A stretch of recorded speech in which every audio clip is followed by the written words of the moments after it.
Hello, everyone. The top stories today: Zelensky firing some real inflammatory rhetoric towards Trump and the Trump administration, saying that he lives in a disinformation bubble.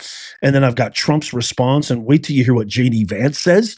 Also, the CEO of Delta Airlines absolutely schools CBS's Gayle King. CBS has had a terrible run this week when she tries to blame Trump for that awful disaster in Toronto. Wait till you hear this CEO absolutely shut her down. And then the mayor of Los Angeles, the ultimate personification of how DEI kills, Karen Bass, gives an interview, her first post disaster one on one interview with Alex Michelson of Fox.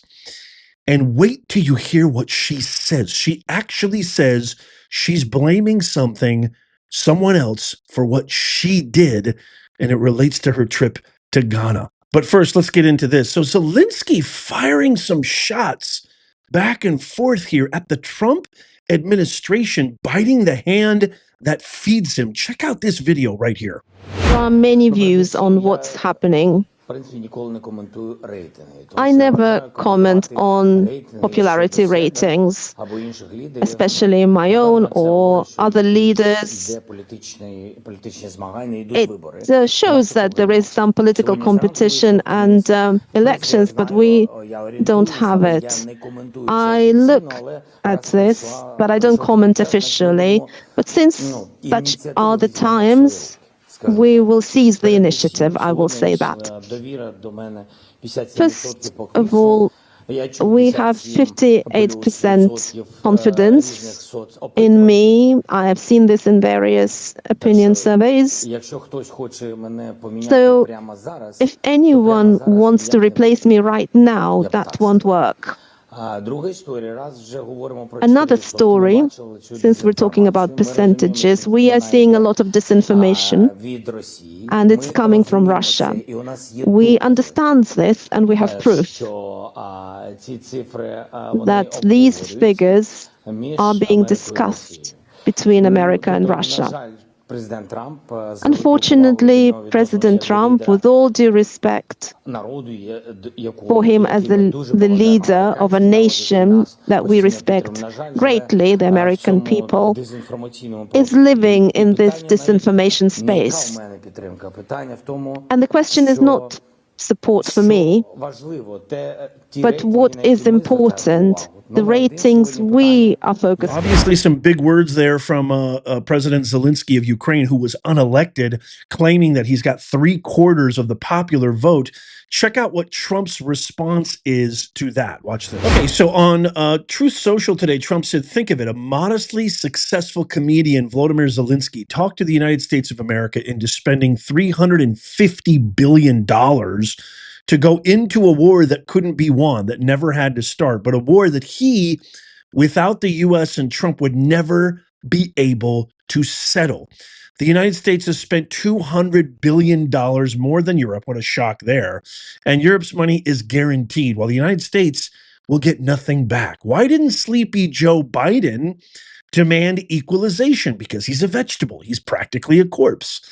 In that this war is far more important to Europe than it is to us. We have a big, beautiful ocean as separation. On top of this, Zelensky admits that half of the money we sent him is, quote, missing, end quote. He refuses to have elections, is very low in Ukrainian polls, and the only thing he was good at was playing Biden like a fiddle.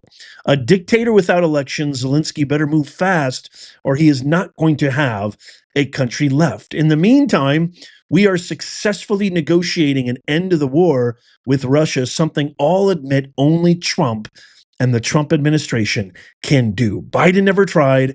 Europe has failed to bring peace, and Zelensky probably wants to keep the, quote, gravy train, end quote, going. I love Ukraine, but Zelensky has done a terrible job. His country is shattered, and millions have unnecessarily died, and so it continues. Can you imagine? This guy's gotten over $200 billion of our taxpayer money. Nothing's even happening with the war. The entire country is in absolute ruins. We've all uncovered and unveiled, with the help of Doge and other relevant resources within this new administration, that there's been some serious scams and money laundering and slush fund scams happening with this entire war in Ukraine. And then this guy has the audacity to say Trump lives in a misinformation bubble. J.D. Vance says the wrong thing to do for Zelensky is to actually badmouth Trump because he's going to, quote, F around and find out. I love our vice president. If you love our vice president, let me know in the comments down below. I absolutely love J.D. Vance. But here's what I want to say. Hey, President Zelensky, if you're so confident that you've got 60% of the popular vote and that you will never be replaced and that Trump lives in a disinformation bubble, why don't you actually hold an election? And let's see if those numbers hold up.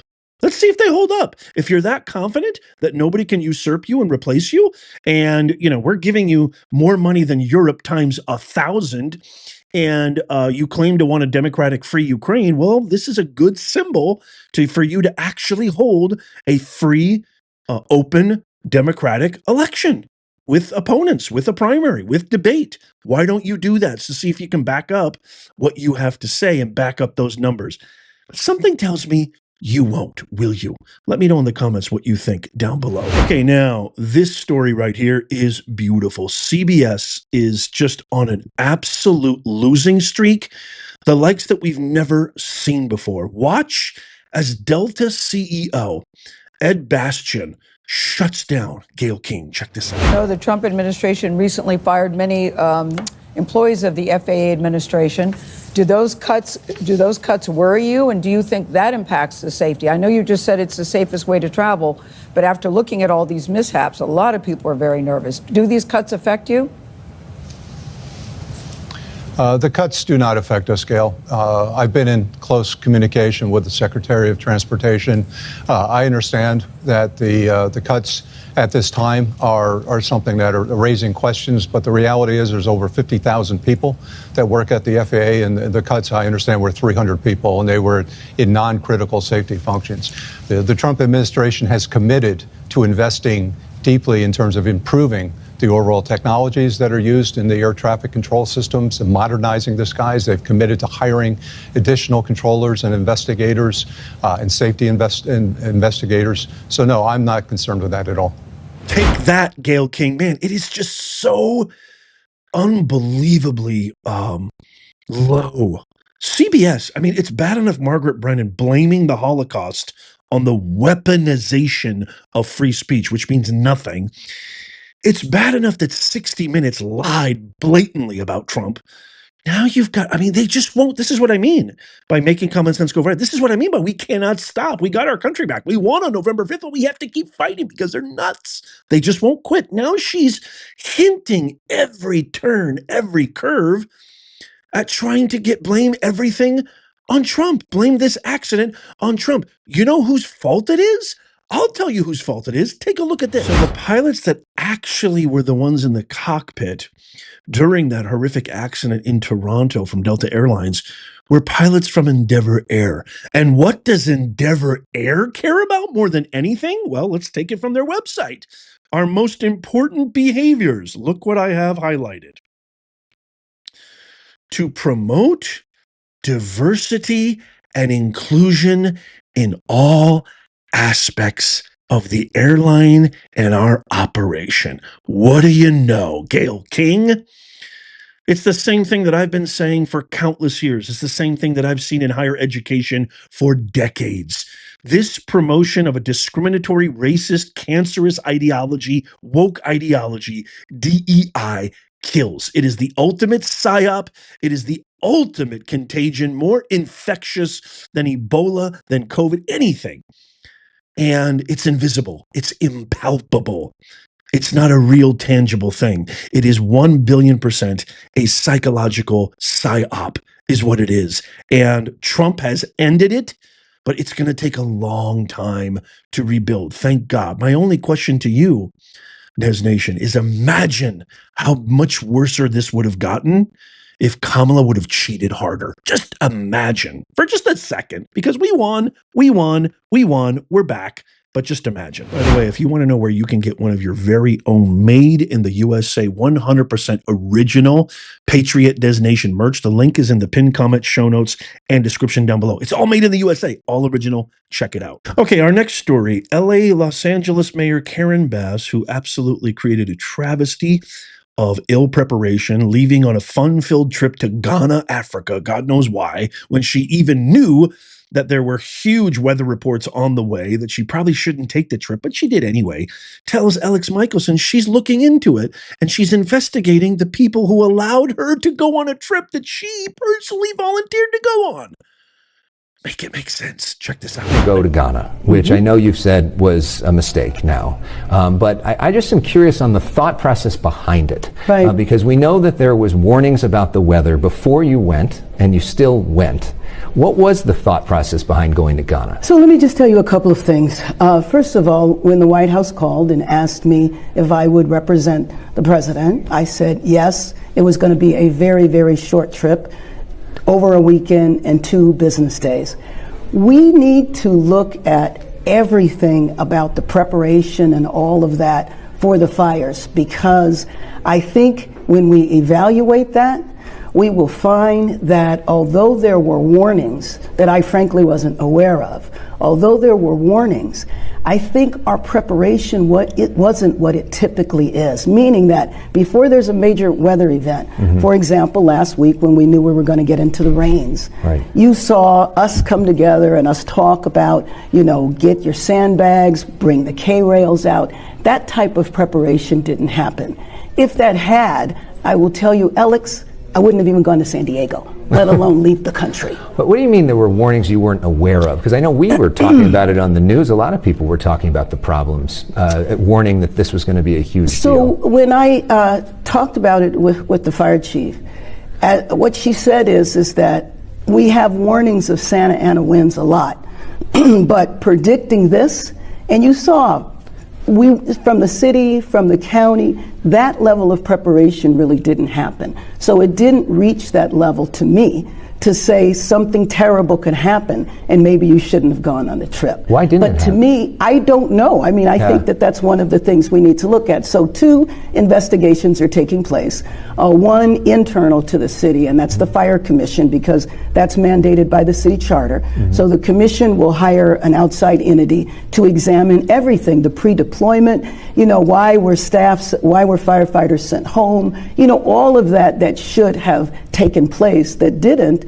And then also the governor has contracted with the Fire Safety Research Institute, which is a national institute that investigated what happened in the fires in Maui. So everything that happened, including that, needs to be examined. But I will tell you that I felt absolutely terrible not being here for my city and not being here for my family, who was impacted by the fires as well. And so when I say it was a mistake, absolutely, the idea that I was not present was very painful. You ever been around somebody who always points the finger at everybody around them, people down the street, people in their past, the president, their coworkers, but never ever turns that finger around and points it at themselves? Yeah, that's what it feels right there. It's somebody else's fault. We didn't know. There were no preparations. I wasn't made aware. It wasn't serious. It's the fire chief. I mean, you're the mayor, and there was plenty of warning, and you should have taken all the precautions. No water in the fire hydrants? Are you kidding me? We had record rainfall last year, and there's no water in the fire hydrants to people who were probably paying the most exorbitant taxes. I live in California. It's my home state. I'm begging that Sheriff Chad Bianco, who just announced he's running, I'm praying to God every single day, because I truly believe he could save California. Vote for Sheriff Bianco. I'm serious. I'm going to get him on the show. He's going to be on our show. Vote for Bianco. He is our only, I said Caruso was LA's last hope. I'm telling you, California's last hope might be Sheriff Bianco. I'm telling you right now. You need to take some accountability. You need to take some responsibility. Trump schooled you when he came in that press conference, which I did a whole video on, saying, why don't you do something? And she does the same thing. Notice the rambling, Hippocratic talking points. Well, what we had was we have an investigation. Who are you investigating? It's you. I can't wait to get your thoughts and comments on this. Please let me know in the comments down below what your thoughts are. Again, if you want original Nez Nation merch, pin comment and in the description down below. I can't wait to hear from you. I love seeing you guys. Let me know where you're joining me from too, because I love hearing that too. Let me know what city, state, country. We have a great, vast audience from the UK, from South Africa, from South America, from New Zealand, Australia. I love hearing from you guys. Let me know. Make sure you check out these videos coming up on the screen right here, just in case you haven't checked them out yet. Tap my face right there to subscribe and follow. And as always, we're going to keep the truth the truth. God bless you, and God bless the United States. I'll see you soon.